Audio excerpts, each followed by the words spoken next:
Časni, poštovani, poglaviti, velemožni, ugledni i plemeniti, mudri i obzirni, ljubljeni i vjerni.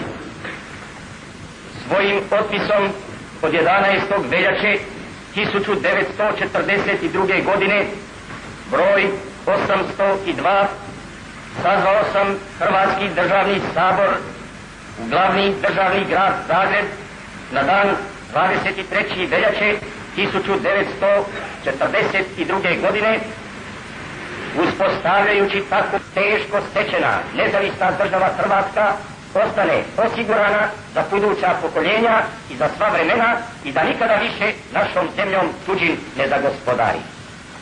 Vaša je najveća dužnost raditi da se naša nezavisna država Hrvatska izgradi unutra čim prije i čim bolje, tako da ona bude dostojna predaje hrvatskog naroda.